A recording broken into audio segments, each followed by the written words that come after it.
ნახოთ რა ვარები არის.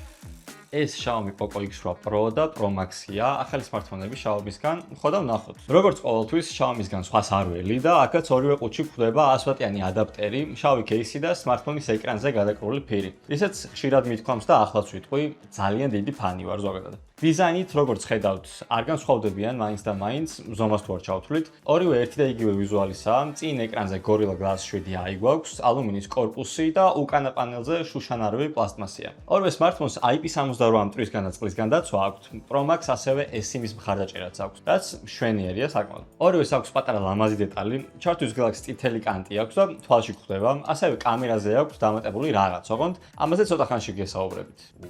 X8 Pro-ს ეკრანის ზომა 6.59 ინჩია, Pro Max-ის 6.83. სხვა მხრივ მონაცემები ერთნაირი აქვთ. ორივეს აქვს 120 Hz განახლების სიხშირე, AMOLED პანელი, 3500 ნიტი პიკური სიკაშკაშე, Dolby Vision-ის მხარდაჭერა და HDR10+. აი განსხვავებები იწყება აქედან. რა თქმა უნდა, ორივეს აქვს ეკრანქვეშა თითის ანაბეჭდის სკანერი, თუმცა Pro-ს ოპტიკური სკანერი აქვს, Pro Max ულტრასონიკური. ანუ Pro Max-ის ბევრად სწრაფია, თანაც Pro Max ეს სკანერი თითისთვის ბუნებრივ ადგილას აქვს. Pro-ს კი ეკრანის უკიდურეს ქვედა ნაწილში არის სადღაც აქ, რაც საერთოდ არ მეკომფორტულება მეპირადად. განსხვავდება ელემენტის მოცულობაც, X8 Pro-ს აქვს 6500 mAh-იანი ელემენტი, Pro Max 8500-იანი. იმას არანაირად არ ვამბობ, რომ 6500 ცოტა პირიქით, ანუ ძალიან დიდი მოცულობაა და თავისუფლად შეძლებს X8 Pro 2 დღე მუშაობას, თუმცა Pro Max-ის 8500 არარეალურად ბევრია და განსხვავება საგრძნობი იქნება.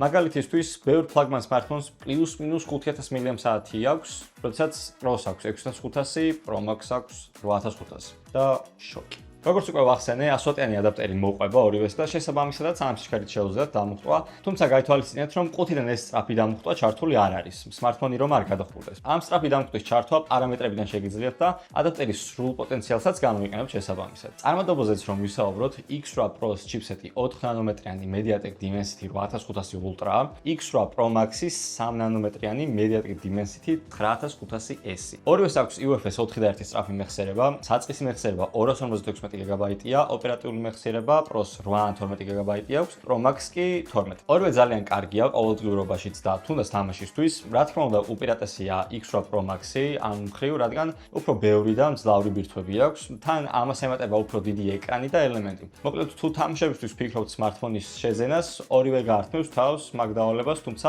Pro Max-ი მაინც ჯობია, რომ შევატაროთ, მაგრამ Pro-ც არის საკმაოდ კარგი. აქვე ხმაზე ვისაუბრებ, ხმის ბუსტი აქვს, ანუ ბოლომდე როცა აუწევთ ხმას 100%-ზე არ ჩერდება და 200-ზე და 400-ზეც ადის, 100-ზე როცა მქონდა დაყენებული, ანუ ამ გაძლიერების გარეშე მაქსიმალურ ხმაზე. ნამდვილად არ აქვთ ცუდი სპიკერები, მაგრამ 200 და 400-ის შემთხვევაში საგრძნობია ხმის ხარისხის ვარდნა. დიდად არ მომეწონა ეგ, რადგან ამ გაძლიერებული ხმით ვერ მოვიხიბლე, გათიშვა მომინდა ამ ფუნქციის, მაგრამ ვერსად ვიპოვე პარამეტრებში გათიშვის შესაძლებლობა. ანუ გულისხმობ იმას, რომ როდესაც ხმას ბოლომდე აუწევთ, პირდაპირ გაძლიერებულ 400%-ზეა, რაც მე პირადად არ მომეწონა, როგორც გეკითხარით, მაგრამ ძალიან დიდი ხმა აქვს. თუ მაგას ეძებთ smartphone-ში კი, დინამიკის, აი სპიკერის ხმა აქვს, ცალკე სპიკერის ხმა აქვს.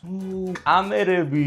ოკეი, კამერები. ორივე smartphone-ს იდენტური კამერები აქვთ, განსხვავებული არაფერია. თავარი 50 მეგაპიქსელიანი, 8 მეგაპიქსელიანი ultra wide და 20 მეგაპიქსელიანი selfie კამერები. თავარ კამერებს ოპტიკური სტაბილიზაციაც აქვთ, ვიდეო გადაღება კი 4K-ში შეუძლიათ. მიუხედავად ასეთი კარგი მონაცემებისა, ამ smartphone-ის ძლიერი მხარე ნამდვილად არ არის კამერები. ზოგადადაც Poco-s მოდელების მთავარი სიძლიერე წარმადობაშია და არა კამერებში. შესაბამისად, თუ კამერაა თქვენი პრიორიტეტი, მე პირადად მაგალითისთვის, აი Xiaomi-ს რომ არ გავცდეთ, Xiaomi 15T-ს გირჩევთ. წარმოდობა და ელემენტი თუა თქვენთვის მნიშვნელოვანი, ამ შემთხვევაში ეს smartphone-ებიც შესანიშნავია. ახლა თავშირავს თქვი იმაზე ვისაუბროთ. ორივე კამერის ლინზაზე წრულად აქვს დამატებული ორივე smartphone-ს განათებები, თუმცა ეს არ არის ის განათებები, რომელიც მაგალითად Redmi G-ის gaming smartphone-ზე გვხვდება. მუდმივად არ ენათებენ, მოკლედ რომ გითხრათ. მე პირადად Nothing-ის გლიფებს უფრო მაგვანებს. ეს მაშინ ნათდება, როდესაც მაგალითად ზარი შემოდის, ან ნოტიფიკაციები მოგდით, ასევე კამერის კონკრეტული ფუნქციების გამოყენებისას ნათდება, ისევე როგორც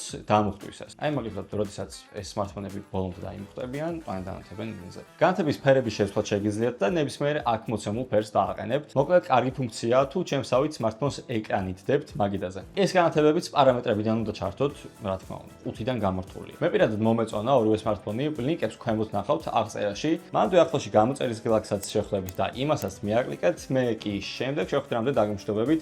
ნახვამდის.